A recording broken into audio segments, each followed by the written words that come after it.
Dun dun dun dun dun dun dun dun dun dun dun. That Harrison Ford's special theme music. It must be cool to have like a theme play when you walk into a room. You know what I mean? I like that Darth Vader. Dun dun dun dun dun dun dun dun dun. Makes you feel like even more of a badass when you walk into a room and people cower in fear. Dun,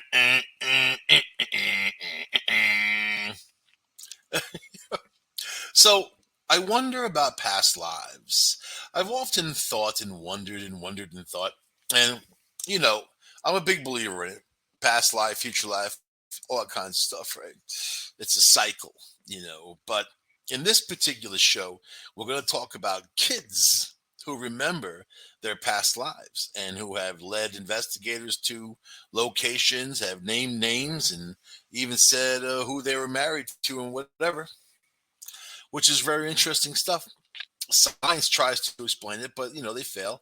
They always fail when it comes to that stuff. Can science even explain anything? They can't cure anything.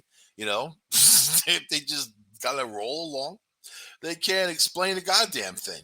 So it's more about you yourself and your own personal knowledge of the universe, right? So, but let's see. And there are doctors like Jim Tucker who has encountered these cases. He said one of the most notable is perhaps the story of James Lingyear. Soon after his second birthday, James started having horrible nightmares about a fatal airplane crash. When his parents asked him about these terrors, he told them he was a pilot whose plane had been shot down. He offered striking details, like the name of the aircraft carrier and the first and last of the friend who ship with him. So before I even continue, a 2 year old, little kid, they're gonna know all this stuff, man. And there's a reason why it happens when those young early ages is because those memories are still fresh inside your soul. Something happens where your one body goes, that spirit ends up coming back with a new mom, sometimes the same mom, from what I understand. And then you're off. Then you continue on. I mean, I myself had dreams like this uh, until I was about 6 or 7 years old.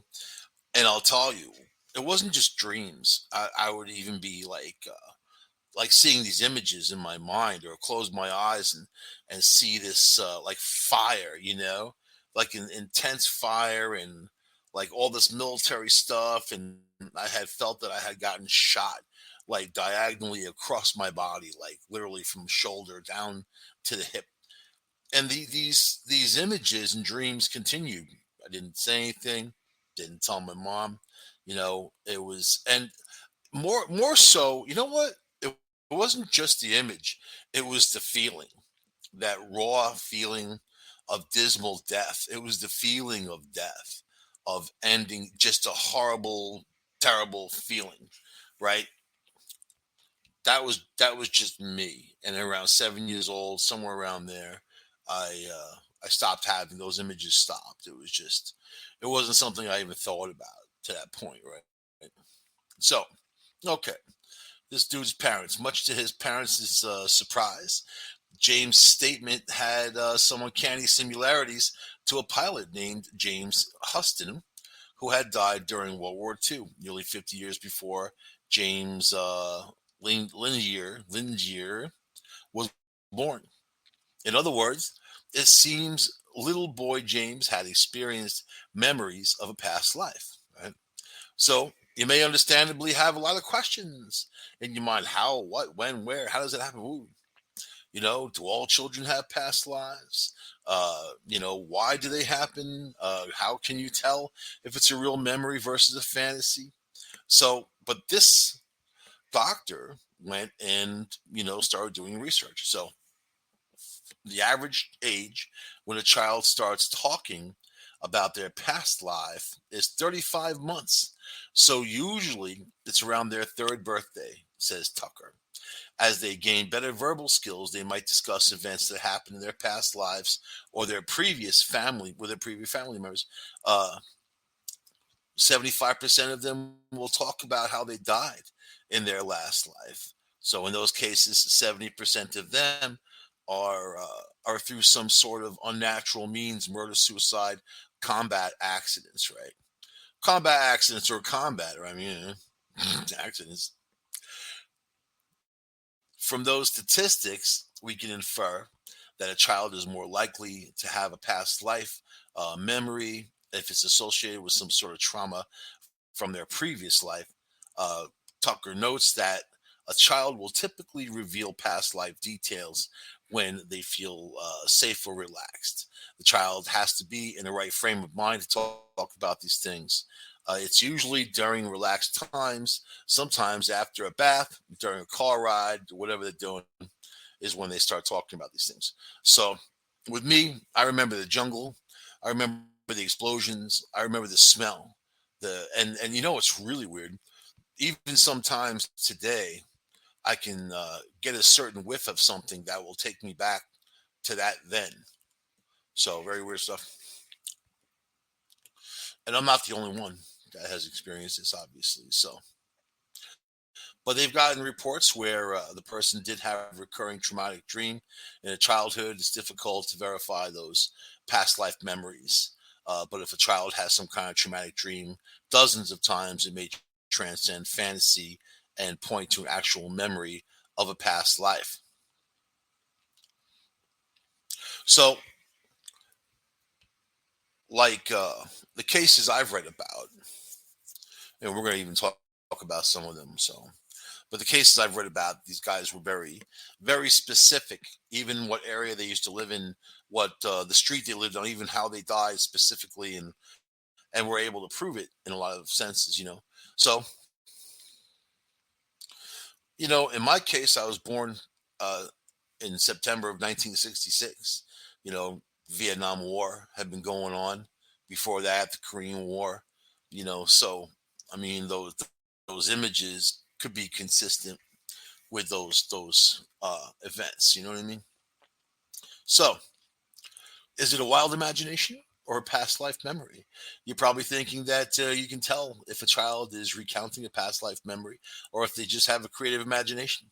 It would take an awful lot for a 2-year old, 3-year old to really create these things and be specific. But aside from that, what about the ones who kind of just step to it and they know their past, the names and places and dates and these times where things have happened and they looked it up and they found 100% true. So I think you can easily tell fantasy from reality, especially when it comes to certain details. So, but that's a common question, says Dr. Tucker.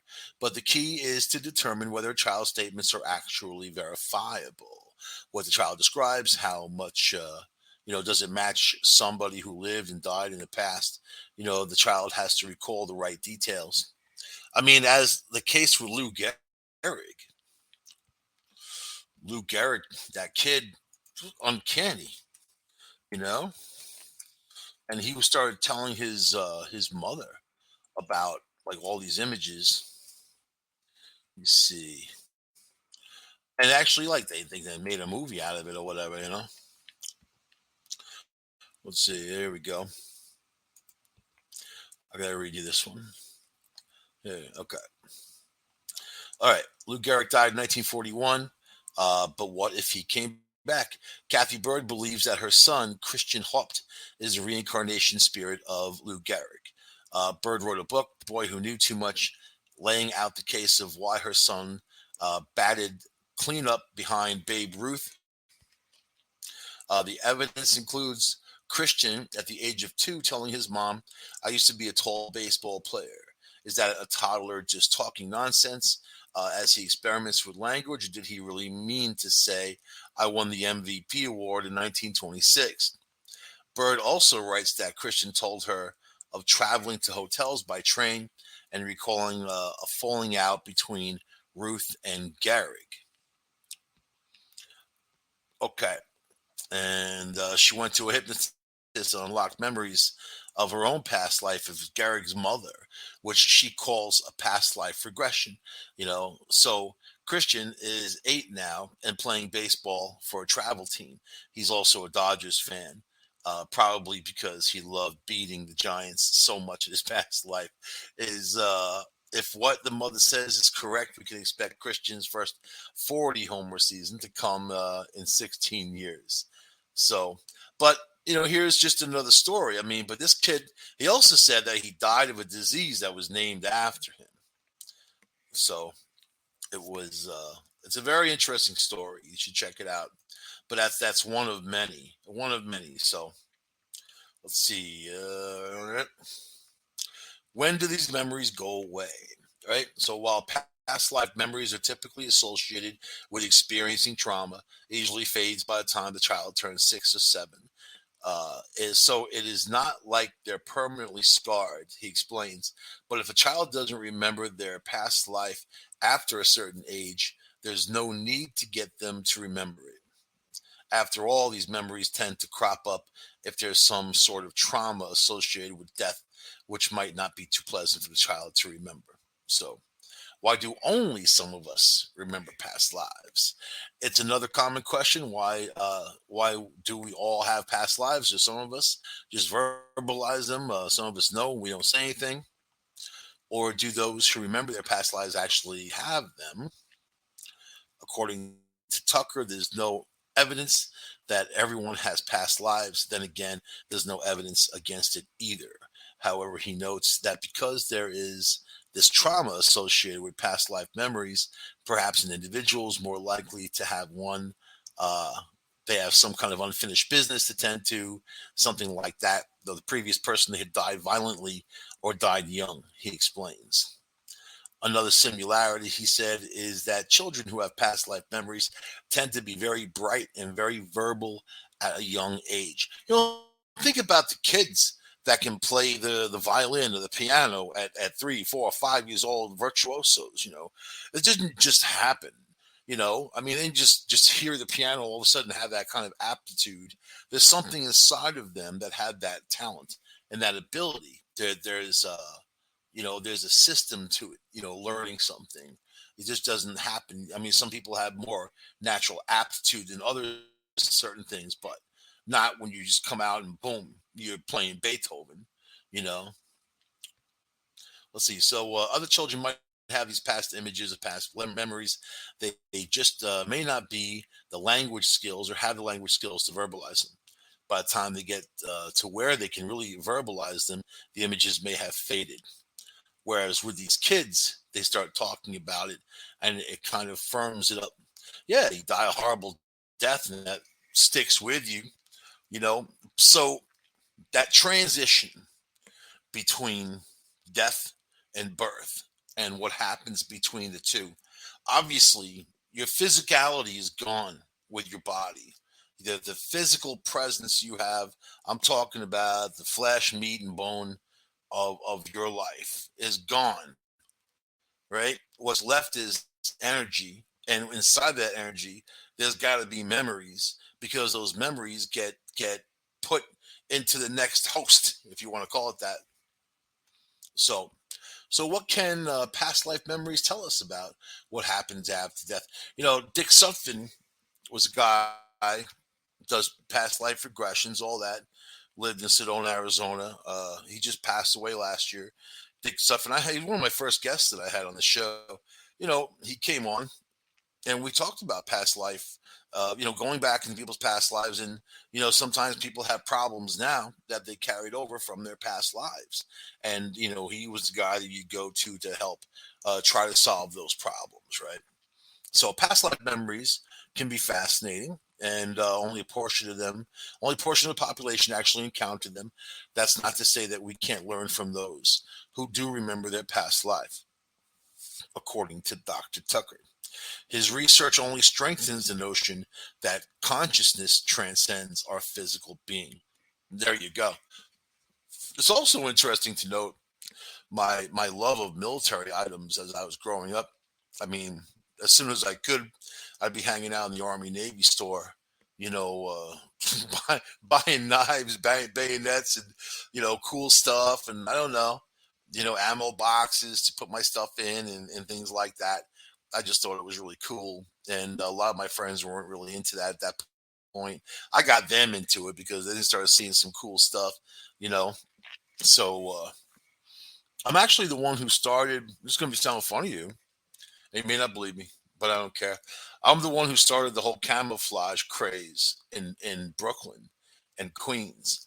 I used to hang out in Queens with a bunch of friends, and when you're in a certain group of people who are sort of movers and shakers, and you adopt somebody else's gear or whatever, then the trend goes. It's a trend, right? So I show up wearing this cool camouflage hat, like this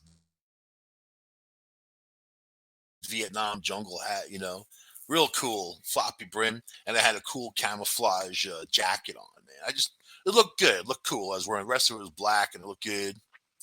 And then a lot of my friends saw this, and then they went on. They asked me where I got the stuff from, and then they went to their own Army Navy store, and they got a bunch of stuff, different colors, the winter gear, and things like that. Then it blew up. You had these large manufacturers of clothing noticed the trend, they hit it, and the whole scene blew up. So yeah, you're welcome. All right. All right, so the doctor says I've been convinced that there is more just to the physical world. Consciousness is the core of reality that the physical world grows out of, not the other way around. This makes sense when you think about past life memories. In these cases, consciousness prevails even when the body loses its physical form. The brain died physically, it's gone, it's dust, or it's in a jar somewhere in some lab, and high school students are looking at it or whatever. The consciousness continues on, though. So while most of us don't, have the past life memories, these cases indicate that consciousness may very well live on after we die. We are not just physical beings trapped in a random universe for a few decades and then we're gone. Tucker adds, this is a hopeful message for people and the future. So, again, when you think about these concepts, of recycling, right? It's a recycling program, and the machine, the energy gets recycled. There's nothing in nature that goes away entirely. Things just become other things. You know what I mean? Even the theory of a black hole, when something enters, when it enters this barrier called the event horizon, right? That's basically where everything is stretched then compacted, pulled like toffee, as a matter of fact. So it's probably not something you'd ever want to physically experience, safe to say. But then what the event horizon does, what they believe it does, what the theory is, that it makes a coded copy of the object. Let's say you sent your grandma's couch, pillows and all, into the event horizon. The couch would come out just like little bits and nuggets of nothing with a heavy gravity, but really, obviously, you wouldn't recognize it as a couch. But the couch itself is recorded in the event horizon. So that to me is pretty amazing. And if you think about all of life, earlier you're watching television, right? You're listening to the radio. Are you listening to my voice right now? No. You're listening to a computer representation of my voice. You're listening to the bits and pieces of packets of information that flies through the internet around the world. The show's in 181 countries. That's a lot of countries. That's basically most of them. Yeah. So to get there instantaneously, like you're talking about speed of light action, or radio waves also travel at the speed of light, right? You can bend light with gravity. You can bend radio waves. You can stop radio waves. There's things that you can do to manipulate the reality. Right? That's why I think people mess with the Matrix, like this whole thing with the Ukraine. It's just so off the wall, and just even with Trump and the whole like ever since around there. I feel like somebody messed with the matrix. It's just things aren't adding up for any good common sense, man. So anyway, there's a hell of a lot we don't know about past lives, right? And maybe it's not even something that your everyday you think about, you know. And obviously, this is a show that is rooted in the paranormal. And even though I use the paranormal with a very small p, we this is a show based in science. That's the way I look at it. That's how I interpret it. We're based in science, right? And we like to talk about this, but also like to look for a tangible answer to why, So check this out, okay? How do you know you have a past life? I'm going to give you four signs. Yeah, you may have had a past life, and I don't say may. Pretty sure that and believe it or not, that's my explanation for homosexuality. Is that like if it's a male and he's homosexual, I think probably in his past life he was a female and carried that over. There's no science to back it up, but it's a damn good assessment of a situation. You know, I think that if it's in your core and you believe that's what you are, that's what you are. You know, so it comes down to that. All right, number one, the old familiar feeling, which isn't a terrible thing. I'm going to add that too. I don't want gay guys coming after me like, they get crazy these days. I am not your enemy. I just find it to be a plausible answer, to a question asked. You could ask me about the chicken and the egg too, and I also have an answer. You'll have to subscribe to pay per view to hear that one, but I do have an answer, and it's a damn good one too. All right, number one, the all familiar feeling. Through past life regression, Dr. Brian Weiss says it's possible to heal and grow your mind, body, and soul, as well as strengthen your present day relationships. He says one of the most common signs of a past life is deja vu, the sensation that you may have met a person before or visited someplace previously. Sometimes this deja vu feeling. See, I'm going to stop there and argue with this point because deja vu is not that. You can have episodes of your past life, but it's not deja vu.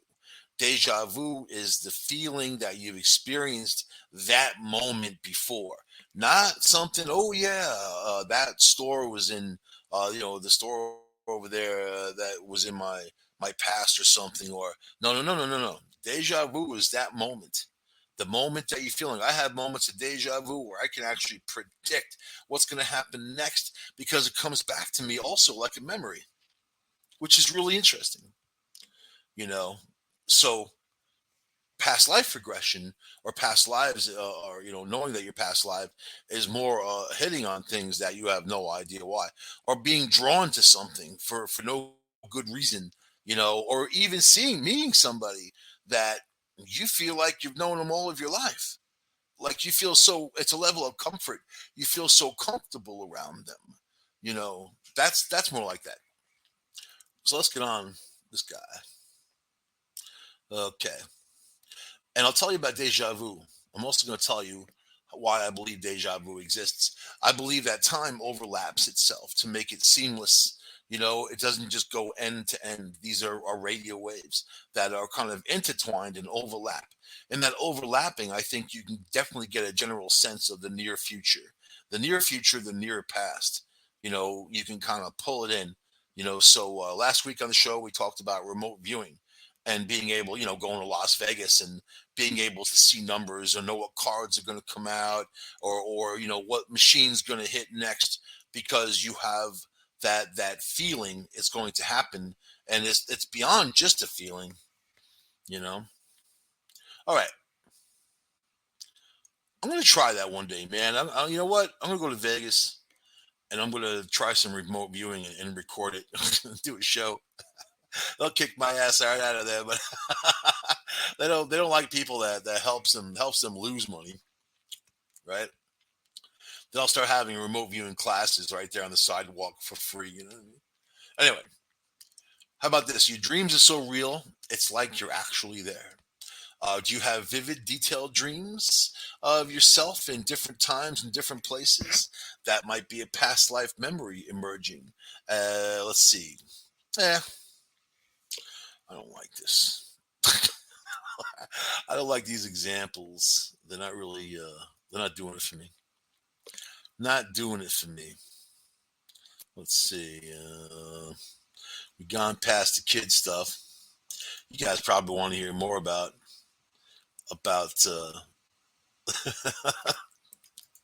more about gambling. That seems to be where people are at. People need more money. The gas is high.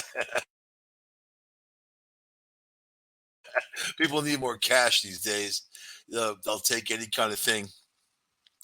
But all right, here we go. So the one culture very big in past lives are people from India, East India. So I know this guy AJ, who is he's a friend of mine, and he used to be a producer with IBN 7, and now he's with the BBC in India. And he went to a village where they did kind of an expose, kind of a thing.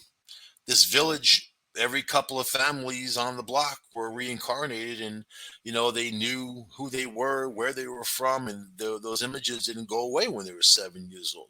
So, and I said, well, what's the village made out of? What's is it bedrock under there? Is it quartz? What's based on? I was trying to get more of an electrical type of stance, or understanding, I should say, on what, when, how. But you know, as human beings, we're limited in everything, right? In everything, even our choices of music and entertainment, we're so damn limited. At the same time, we can explore. We have the ability to understand more about ourselves and the world around us. Which is why I do this show, and which is why I like to research these subjects, right? But you have to respect other cultures. You have to respect where people say, where they come from, where their heads are at, to really understand the universal language of the paranormal. And so it also connects with quantum physics, which is a very real thing. You know, a couple decades back, you weren't able to talk about quantum physics without being laughed at by some professor. That it doesn't exist, right? When really it comes down to you know exploration, opening up your mind, not having a closed mind. I knew a physicist at Cornell who was she was actually a grad student, and when we start talking about tachyons, one of my favorite subjects to bring up when I have scientists around, just to throw it out there, tachyons. She laughed at me, ha ha ha! No such thing as tachyon, ha ha ha! Really? And then not long after that, I think probably that year, a year later, of course, tachyons, if you don't know what tachyons are, they're a theorized subatomic particle that can travel faster than the speed of light. This way, it penetrates our light and our reality. Not long later, they found neutrinos, which are basically subatomic particles that can travel faster than the speed of light. And these particles blast through our reality right now, all the time, right through your body, right through us. That's part of quantum physics. So there's so many things we don't understand about the world. And it's better to have an open mind and close the book. Because if you close the book, you're never going to understand anything about the universe. The universe obviously is a lot bigger than our understanding. But we definitely like to talk about these things here. So, how about this? You have persistent memories. One of the things that you might experience. So, have you heard someone, for instance, say they feel like they were born in the wrong era? I hear that a lot. I was born in the wrong time. I don't know what time people want to be born in. That's kind of the thing people say, which makes me kind of laugh a bit, because the era they reference they were very hard times. Even you go back into the 1800s, which is fairly recent, these are very hard times. They didn't even have toilet paper for a long time. That corn cob on a stick type of thing, man. If that's the way you want to get down, that's fine. But me personally, I like toilet paper. I like the new luxuries of mankind. I love the internet, man. This I'm happy in this reality. Was I born in a different time? I think I was in a lot of times. I had a psychic David who used to do the Kabbalah and make like a circle of letters and numbers, and you know, I think it was just letters actually. And then he would come up with all the different stuff, and he told me about my past lives and who I was. He said I was a woman, an Irish woman, in one of my past lives. I was killed because of my big mouth, the stoned. I said, "You sure that I wasn't just some stoned Irish woman?" I could, oi,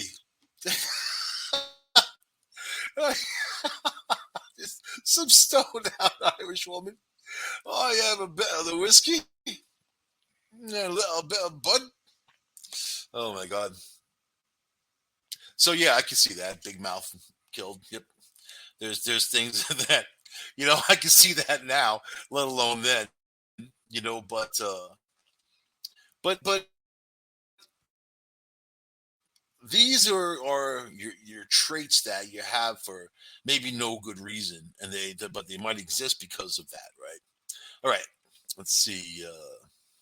When someone feels very strongly about they came from another era, a lot of psychologists interpret it as a possible sign of being connected to a former life. There you go. And these are psychologists. See, psychologists have to say stuff like that because they have no other answer. They have to kind of just link it. You can't just say a weather balloon like the Air Force when it comes to UFOs. You have to have some kind of why. Why am I feeling this? A clinical hypotherapist says it's this characteristic is common with people that had past lives or sometimes many past lives. He described these feelings as persistent memories or intuitive feelings of being someone else somewhere else at another time. I'll tell you, man, you put your foot in that door, it takes a minute to get back out again. This can be accompanied by a physical manifestation like a birthmark that when looked at feel invoke some kind of memory.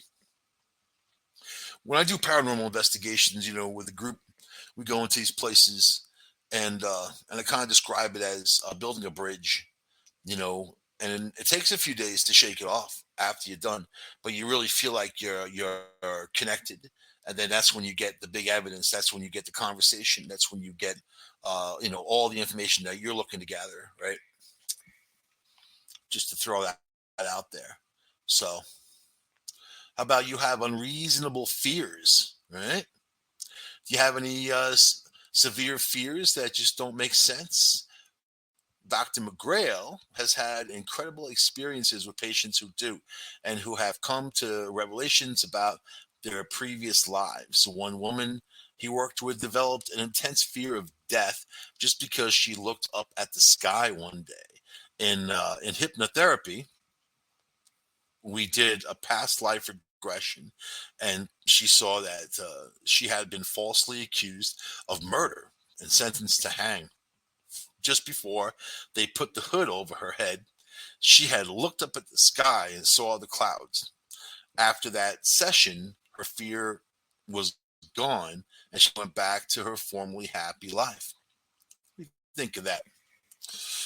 I think that if someone was going to hang me, they may as well just kill me right there, man. Like I'm going to fight to get out of there. They probably don't expect you to. I often think, like, why would you kind of just go along merrily? Like, let me walk along. These people are going to kill me. You know what I mean? Just die in combat. That's kind of the best way to go if you're going to go. If they're going to kill you anyway, you know what I mean? Or you might get a chance to get away. That's the best part of it. Kick their ass and get away, like some Ukrainian. Like, that's right. I'll kick your ass. Think you're going to be easy? You gonna make this easy? No. How about you get strange pains?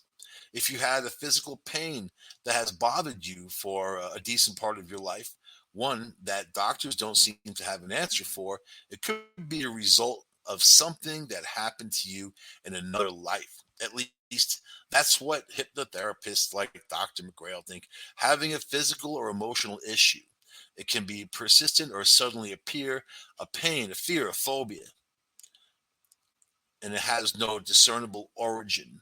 There's no cause from this lifetime of pain, and you don't know how it's happening or why it's happening. Many people the doctor has worked with has had unexplained anger issues, nothing violent or abusive from childhood, and their past life, they were mean, violent people, warlords, dictators, etc. Mm, there's people like that out there, that's for sure. If you believe in reincarnation, you might also believe in ghosts and these chilling real ghost stories. Whoa. It's a link. It's a link. I'm not going to click on it though. How about you identify with another culture? The Francophile has an incredible passion for the French way of life and virtually anything French, but it is just a developed passion. Is it just a developed passion, or is it something deeper? That's something that you were born with. If someone is drawn to a certain location, culture, that might trigger a reason to want to explore a past life experience. They should seek out professionals who have experience guiding someone through it. You remember that detective?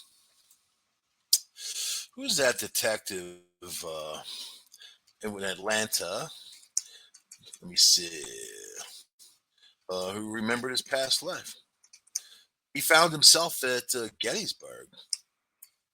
I was just there recently. My halfway point from DC, kind of, sort of. Let's see. Here we go. No. No. I don't know. I have to get this at the time. Just thought it would come out easy. But you know what?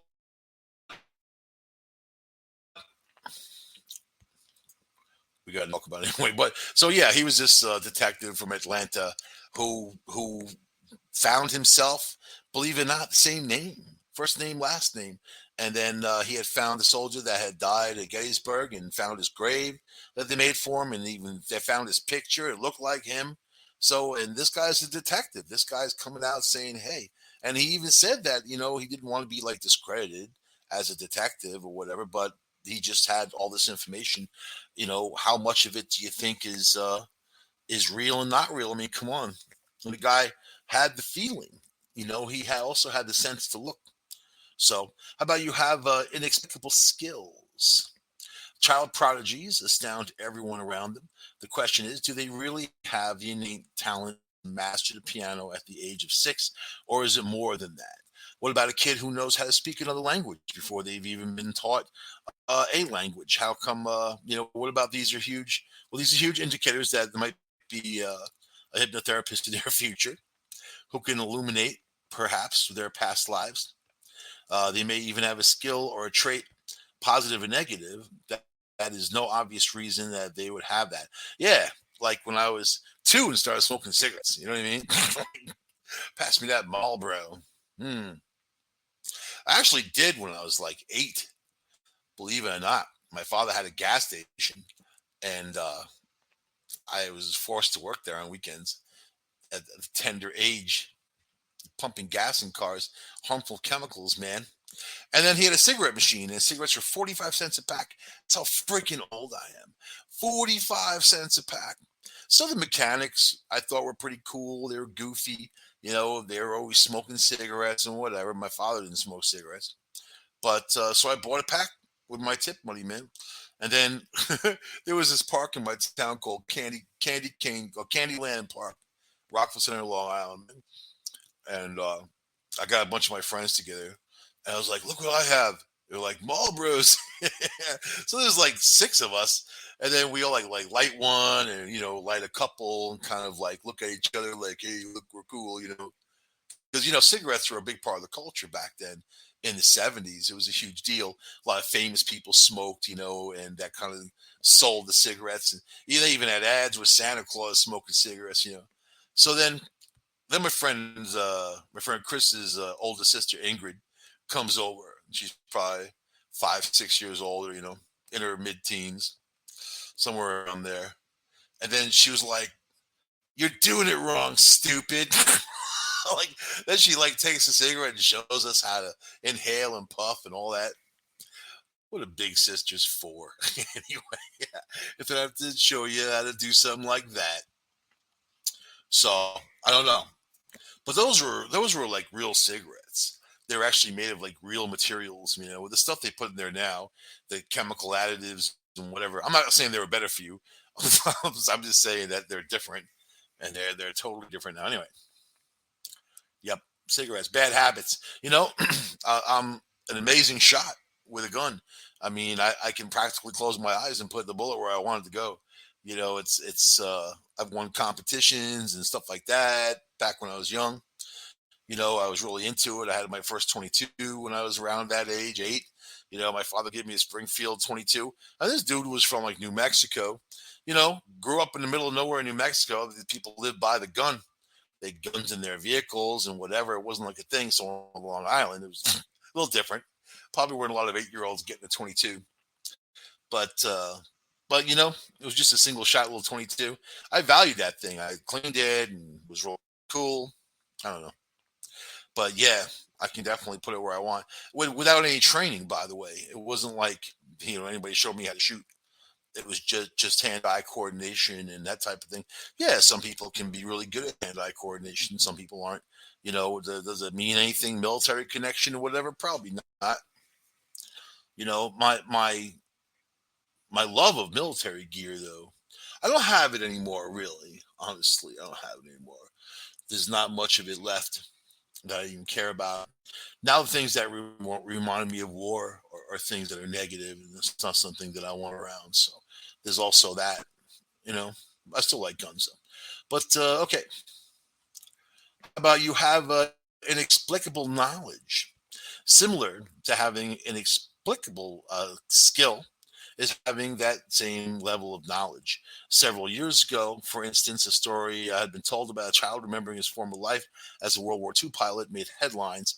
The boy we talked about earlier, James Langer, had intimate knowledge of not just the planes, but the names of one of the aircraft carriers and one of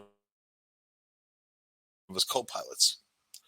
So how is a little kid gonna know something like that, man? I mean, yeah, people can hoax things, of course, and do whatever, but this is a situation where the kid actually remembered who the heck he was. You don't want to make too much of a big deal out of that because then the government will follow you with their taxes, man. Like you can't take it with you, but you can definitely pay. You can definitely get a bill. Since you remembered your past life, the IRS is graciously allowing you to pay off the debt of your last past life, who was a deadbeat, and his funeral expense. Yeah. Okay. He cites knowing things about another time that ought to not be knowable, and that's basically a telltale sign. How about you have these recurring dreams, memories, and deja vu might occur when a person is awake. But again, I'm going to say deja vu is this is the same dude who wrote the outline about the deja vu. I'm not really big on that, man. I think that if you are dreaming about past lives, you definitely know that you've had one, or you have some kind of suspicions that you've had one. I don't know. I really want to talk about that Atlanta detective. Who I love the internet, man. It's cool. You know what I mean? Nothing better to bring truth around the world for people. I love the fact that people can really uh,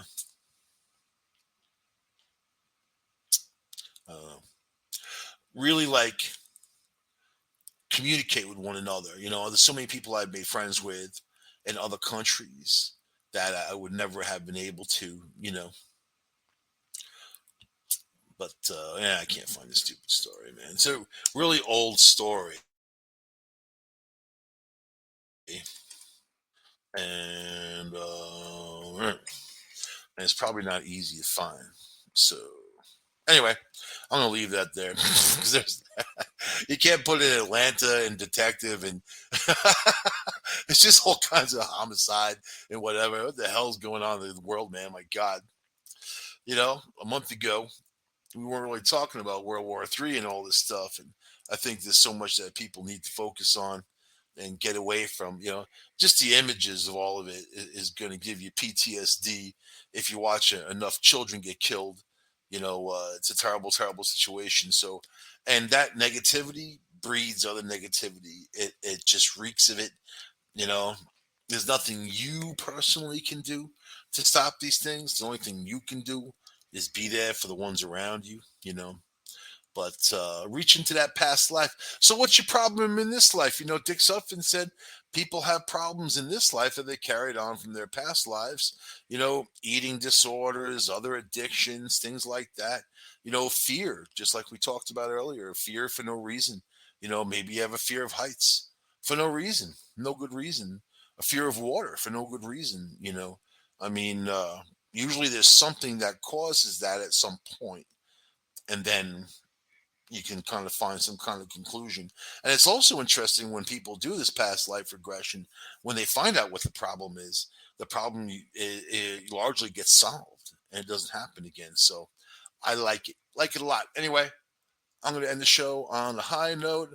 Oh, I will see you guys next week on Discovery Paranormal.